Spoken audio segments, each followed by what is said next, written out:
La ministre du Travail, en pleine crise économique et sociale, vous avez remis sur la table la réforme de l'assurance chômage. Partout, il vous est dit que réduire les droits au chômage est insensé. Alors vous sortez les rames pour tenter de vanter les bienfaits de votre réforme. Les organisations syndicales la rejettent, tant pis pour eux. Les intermittents de l'emploi vous disent qu'ils agonisent, vous leur dites patience. Un des initiateurs de la réforme dit ses doutes sur l'opportunité du moment, vous accélérez. L'UNEDIC vous alerte, vous balayez son avis d'un revers de main. En effet, la nouvelle méthode de calcul va faire s'effondrer brutalement le montant des allocations chômage. Plus d'1 million de personnes seront concernées dès la première année par cette baisse.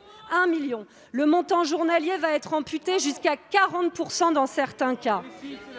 Et pour ceux qui exercent une activité réduite, la sentence est terrible. Non seulement le montant journalier va baisser, mais le nombre de jours indemnisés aussi. Dans certaines conditions, en fait, travailler pourra non pas faire gagner plus, mais se traduira par une perte nette de revenus. Pire encore, les congés maternité vont faire baisser les allocations. Là encore, l'UNEDIC vous a alerté, mais vous ne changez rien. Le Conseil d'État a déjà remis en cause votre arrogance en annulant une partie de votre réforme du fait d'inégalités qui allaient du simple au quadruple.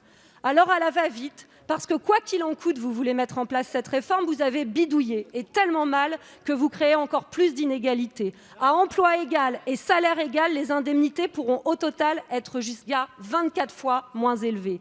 Le plafond que vous vous félicitez d'avoir mis en place ne fera qu'aggraver les choses. Mais vous continuez de vanter une réforme qui va mettre de la justice grâce au bonus-malus sur les contrats courts. Vous omettez juste de dire qu'il sera mis en place en automne 2022, ce qui le rend quand même beaucoup moins certain que les effets dévastateurs de votre réforme dès cet été. Madame la ministre, vous ne trouvez pas qu'il y a déjà assez de pauvres dans ce pays? Arrêtez cette folie, abrogez la réforme. La parole est à Madame Elisabeth Borne, ministre du Travail, de l'Emploi et de l'Insertion. Monsieur le Président, Mesdames et Messieurs les députés, Madame la députée Elsa Faucillon, alors ça ne vous surprendra pas, mais je ne partage pas votre lecture de la réforme de l'assurance chômage. Pour ma part, je considère que le système actuel a enfermé de nombreux demandeurs d'emploi dans le chômage et a encouragé la précarité. Un chiffre l'illustre.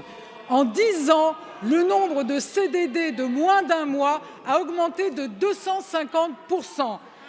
Depuis trop longtemps, on a répondu aux besoins de flexibilité des entreprises sans assurer la sécurité des salariés et l'équité entre demandeurs d'emploi. Mais personne ne peut se satisfaire d'un système qui n'assure pas la même allocation à 2 demandeurs d'emploi qui ont pourtant travaillé le même nombre d'heures. Il est temps de faire évoluer un système qui produit des effets pervers, qui ne permet pas de résorber le chômage de masse et qui en plus est déficitaire, ce qui met en cause sa pérennité. Et contrairement à ce que vous laissez croire, nous avons bien entendu adapté l'entrée en vigueur de la réforme au contexte qui ne nous a pas échappé. La réforme a été décalée au 1er juillet et son déploiement sera progressif. En particulier, des dispositions importantes n'entreront en vigueur que lorsque le marché du travail sera revenu à la normale. Et je ne peux pas laisser dire qu'1 million de demandeurs d'emploi verraient ses droits baisser au 1er juillet. Aucun demandeur d'emploi actuellement indemnisé ou qui le sera d'ici au 1er juillet ne verra ses droits baisser. Et par ailleurs, le montant global d'indemnisation des demandeurs d'emploi restera le même. Lorsque le montant mensuel baisse, alors l'allocation est versée plus longtemps et nous avons introduit un plancher. Alors vous voyez, Madame la députée, dénoncer la précarité, c'est bien, agir pour la faire reculer, c'est mieux.